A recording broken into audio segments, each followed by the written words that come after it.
Death of one man is a tragedy, but death of millions is just a statistic. So goes the saying about the Iron Man, Joseph Stalin, who led the Soviet Union with an iron fist for over a quarter of a century. As a leader who managed to defeat Hitler, Stalin established a regime that granted him absolute power and global influence, leaving his mark on the 20th century as one of the world's most powerful and dangerous leaders. Joseph Stalin, as a ruthless leader and industrial modernizer, was one of the most influential figures of the 20th century. He rose from humble beginnings to become the supreme leader of the Soviet Union, one of the world's superpowers. He was unafraid to sacrifice anything or anyone to extend his authority, with political opponents being executed, citizens pursued by the secret police, and millions sent to labor camps known as gulags. Joseph Jugashvili, later known as Joseph Stalin, was born on December 6, 1878, in the small Georgian town of Gori, on the outskirts of the Russian Empire. His mother was a skilled seamstress and his father a successful shoemaker, providing him with a comfortable childhood. However, this comfort did not last long, as his father turned to alcohol and began beating him, ultimately abandoning the family entirely. His mother, hoping for a better future for him, sent him to a religious school in hopes that he would become a priest and climb the social ladder. Stalin was an exemplary student, known for his hard work and singing in the church choir. However, as he grew older, he lost interest in religious life. During his third year at the seminary, he joined an illegal book club, influenced by the tales of the fictional Georgian hero Koba, a name he later adopted in his early years as a revolutionary. He was significantly influenced by the theories of Karl Marx, which were one of the popular forms of socialism at that time. He became politically inclined and joined a group of Social Democrats, a revolutionary socialist party aiming to overthrow the Russian monarchy. As his political activity increased, his grades and reputation at the seminary declined, leading to his expulsion in 1899 for failing to attend daily prayers and possessing illegal literature. At 22, after a wave of harsh crackdowns by the authorities, Stalin left his old life behind and went into hiding to become a full-time revolutionary. He was described as exceptionally vicious and vindictive, willing to apply extreme measures to dominate the party, quickly rising to the forefront of local revolutionary leadership. He was drawn to the teachings of Vladimir Lenin, the leader of the Bolshevik socialists, who pursued a more radical and militant course. Stalin quickly became one of the leading Bolsheviks in Georgia and the surrounding areas. While living with a colleague, he met his first wife, Yevgenia, and they married in 1906. Their first son, Yakov, was born less than a year later, but the dangerous life of a revolutionary did not mix well with family life. After moving to Baku with her husband, Yekaterina fell seriously ill and died in November 1907. Her death had a profound effect on him, stating at her funeral, "This creature softened my stony heart. She died, and with her died my last warm feelings for humanity." Unable to cope with his grief, he left his 8-month-old son Yakov to be raised by his mother's family. As years passed, Stalin rose through the ranks of the Bolsheviks, known for his ruthless methods, raising funds through armed robberies, protection rackets and ransoms. In 1912 he adopted the name Stalin, meaning man of steel. However, his newfound fame made him a high-priority target for the police, and in 1913 he was arrested and sentenced to 4 years of exile in Siberia, an inhospitable region in eastern Russia. This period was one of the lowest points in his life, where he suffered from poor health and became increasingly depressed in isolation. In 1917, while still in exile, Stalin received the news he had been working towards for over 15 years. The revolution had erupted in Russia. After years of oppression and poverty, coupled with Russia's disastrous failures in World War I, Tsar Nicholas II was overthrown, ending 300 years of his family's rule, and a provisional government was established to take control of the country.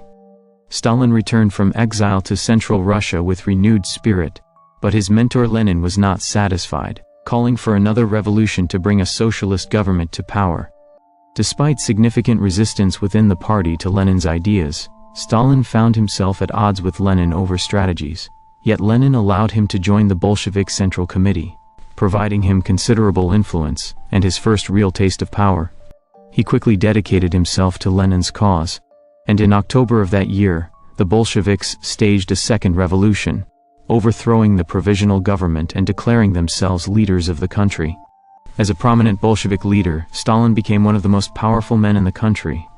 But the struggle was far from over. The revolution led to 5 years of civil war, an exceptionally brutal period that shaped Stalin into the ruthless and merciless leader he became known for.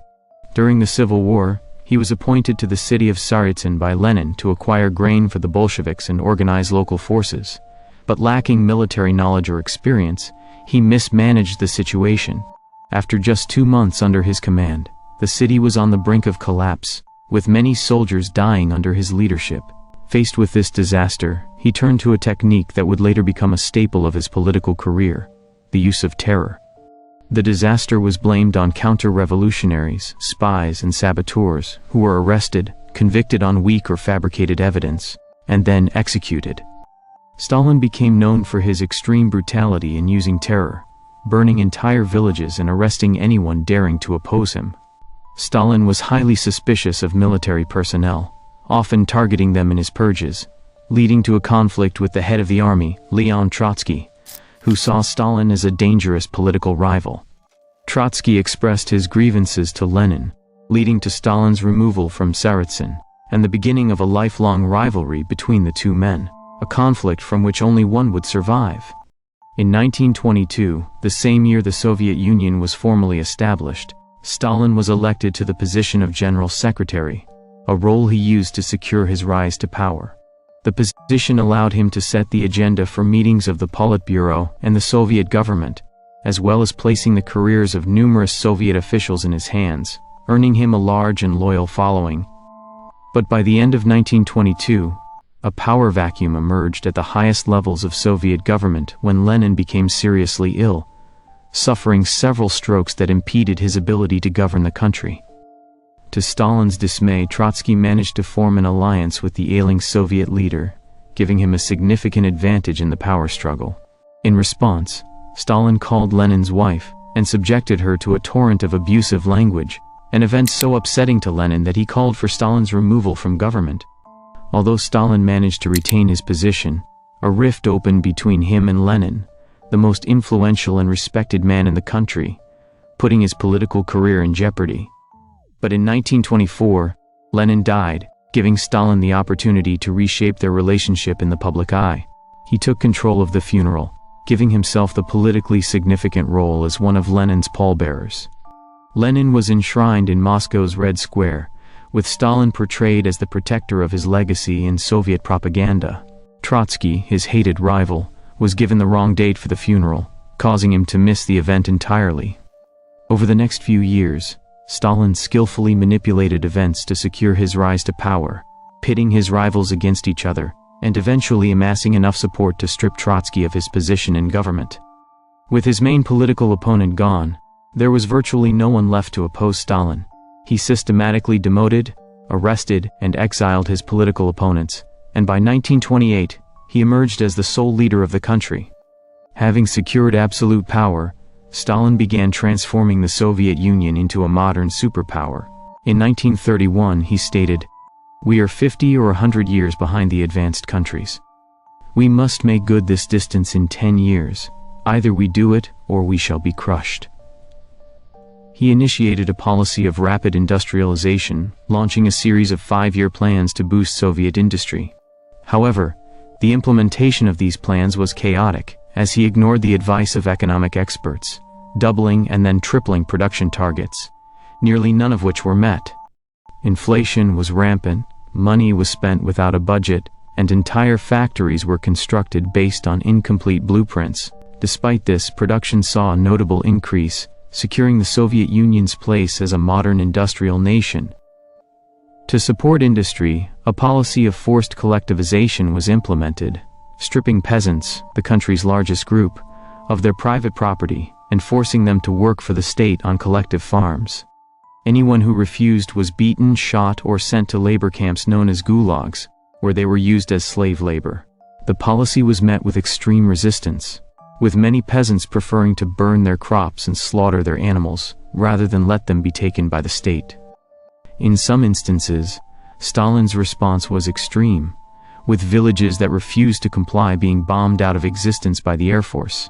With the peasants lacking any economic incentive to work, agricultural production saw a massive decline, leading to a devastating famine that peaked in the winter of 1932 to 1933.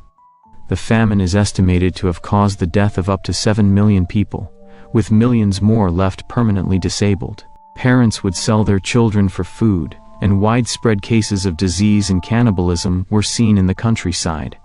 Anyone who kept stores of grain was accused of hoarding and was beaten and tortured until they gave up their supplies. The famine hit Ukraine particularly hard, with 3.5 million people dying there alone. The Ukrainians called the famine Holodomor, a name that means murder through starvation. Stalin worsened matters by exporting 2 million tons of food from Ukraine and forbidding its residents from leaving. Their only option was to wait and die, with thousands of starving people turning to cannibalism to survive. For Stalin, however, the countryside had been brought under control, albeit at the cost of millions of lives and reducing peasants to state slaves. It was a price he was willing to pay to feed industrial workers. As the 1930s progressed, Stalin became increasingly paranoid about those around him, constantly searching for traitors and conspiracies, seeking ways to secure his power. He first targeted his political opposition, with the assassination of Soviet politician Sergei Kirov, providing a pretext for convicting his most influential opponents of conspiracy. Between 1936 and 1938, a series of show trials were held, where the accused were convicted on fabricated evidence, tortured into confessing, and then shot. The old Bolsheviks were targeted, those who had been around since before the revolution, and retained strong political opinions and influence. They were replaced by young politicians who could be easily manipulated and were completely loyal to Stalin, knowing never to question his judgment. Army officers soon came under fire as Stalin believed their power and influence had grown too strong. Many were convicted of working as agents for Trotsky, with over 35,000 officers being shot or imprisoned, and the Navy losing every single admiral. Soon the purges extended to every corner of Soviet society, with ordinary citizens encouraged to report suspicious friends and family to the authorities, many doing so out of fear of being targeted themselves. A new leader for the secret police, Nikolai Yezhov, was appointed, who set arrest and execution quotas for his officers, often purging his own staff to impress Stalin. In the period between 1937 and 1938, an average of 1,500 people were killed every day, a period known as the Great Terror.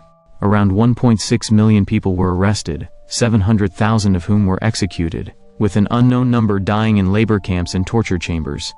Stalin's paranoia became extreme, with a colleague describing him as suspicious to the point of insanity. His purges had a devastating effect on Soviet society, with a culture of fear and distrust emerging. Those working in industry feared suggesting any changes or innovations that could get them accused of sabotage, leading to a slowdown in economic growth. The military was particularly affected, suffering from an extreme shortage of experienced commanders, with discipline and quality suffering as a result, and with war on the horizon, the purges could not have come at a worse time. As the Great Terror began to wind down, international relations were reaching a boiling point, with Europe soon erupting into World War II. Initially, Stalin signed a non-aggression pact with Hitler, the Molotov-Ribbentrop Pact, which allowed him to invade large parts of Eastern Europe once the conflict began. These territories quickly found themselves subject to the same oppression experienced in the Soviet Union for decades. The most notorious example was the Katyn massacre of 1940, where nearly 22,000 Polish prisoners were killed to prevent any ideological opposition from emerging. That same year, a Soviet agent managed to track down Stalin's longtime rival, Leon Trotsky, assassinating him with an ice pick in Mexico City. But soon, things turned against Stalin, as Hitler broke the non-aggression pact and launched a surprise invasion of the Soviet Union on June 22, 1941. The Soviet army, completely unprepared and weakened by Stalin's purges, suffered devastating losses, and Stalin himself went into shock. Just a week into the invasion, Stalin disappeared from government and began hiding in his Moscow home, with a terrified group of officials forced to approach him to convince him to lead the war effort.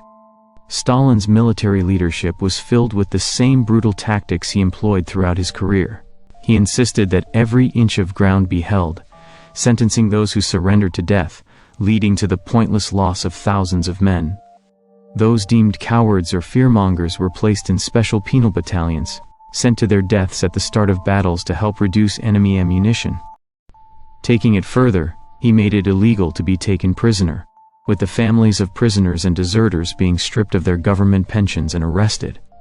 Terror was also used to maintain army discipline, and just 4 months after the outbreak of war, over 10,000 army members had been shot by their superiors, often directly in front of their comrades. Despite this brutality, the tide soon turned, with a combination of Soviet heroism, Russian heavy industry, and Western assistance pushing the Germans back. By 1944, Nazi Germany was in full retreat, with the Soviets claiming a large portion of Eastern Europe and ultimately capturing Berlin itself. But it came at the cost of 25 million lives, the highest death toll for any country in World War II. Victory in the war greatly benefited Stalin's dictatorship, with Soviet propaganda portraying him as a hero at home. His rule was unquestioned, and he now owned a vast empire spanning 2 continents. From his humble beginnings in Georgia, he had risen to be the leader of the second most powerful country on earth, surpassed only by the United States. With his new territory stretching from the Baltic to the Adriatic Sea, Stalin asserted his influence over Eastern Europe, with Churchill stating that an Iron Curtain had descended across the continent. The Cold War began, a conflict that would come to dominate the rest of the 20th century, with Stalin battling the West for control and ideological influence in Europe. In the last years of his life, despite achieving absolute power, Stalin struggled with his personal image. He was a man of small stature, standing at only 5 feet 4 inches tall, often wearing shoes with thick soles to appear taller. His face was also heavily scarred from contracting smallpox in his youth, and he took every measure to hide them, employing makeup artists and airbrushing photographs to make his face appear smoother. Those who met him were often shocked by the small and disfigured man they saw, far different from the heroic figure portrayed in Soviet propaganda. In his final years, Stalin became paranoid and lonely, having no one he could trust. He had arrested and killed several family members during the Great Terror, and his first son Yakov was captured and killed during World War II. Stalin also married a second wife, Nadezhda Alliluyeva, in 1919, although he was consistently unfaithful, with Nadezhda committing suicide in 1932 after a public argument. His children, Svetlana and Vasily, both faced difficulties as the offspring of a dictator. Vasily was an arrogant and irresponsible young man, accustomed to being treated like royalty. During the war, he became a 24-year-old general but behaved with total irresponsibility. He would go fishing with his subordinates using explosives to stun the fish, leading to the death of an officer. He also struggled with alcoholism, and had contracted several chronic diseases by his 30th birthday. After his father's death, he was imprisoned after a drunken outburst, dying in exile at the age of 40. While Svetlana received more love and attention, she often clashed with her father over her relationships, once arresting a boyfriend he disapproved of. Their once warm relationship grew distant over the years, with Svetlana choosing to defect to the United States after her father's death. Stalin's health began to seriously decline in his final years, due to years of smoking, drinking, and overwork. He suffered a debilitating stroke on March 1, 1953, at his Moscow home. His guards, terrified of upsetting him, refused to enter his room without permission, taking hours before they found the courage to enter, finding him lying immobilized on the floor. His top associates were quickly summoned, but even they were too afraid to take any real action. Stalin had recently become convinced that his own doctors were trying to kill him, and it took many hours before anyone was confident enough to call a medical professional. By then it was too late, with it being determined that the dictator had suffered a cerebral hemorrhage, dying on March 5, 1953, after several days of paralysis, having lived to the age of 74. Joseph Stalin is remembered as one of history's most notorious leaders. He is credited with transforming the Soviet Union into a modern superpower and leading the country through World War II, but at an immense cost. Between 1930 and 1952, Over 26 million people were shot, imprisoned, or subjected to internal exile, an average of over 1 million per year.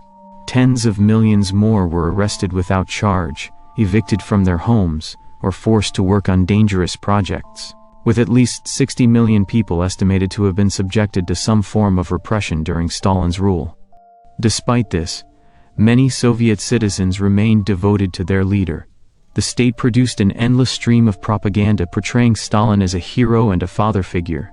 Paintings, songs, and statues were all commissioned by the dictator, with several towns and cities named after him. Official history books distorted events beyond recognition, and he went as far as to doctor historical photographs, removing his political rivals from important events in Soviet history. This propaganda was incredibly effective, with many expressing genuine grief at his death and worrying about a future without his leadership. Even prisoners in the Gulag, many of whom Stalin had sent there himself, are known to have wept at the news of his passing.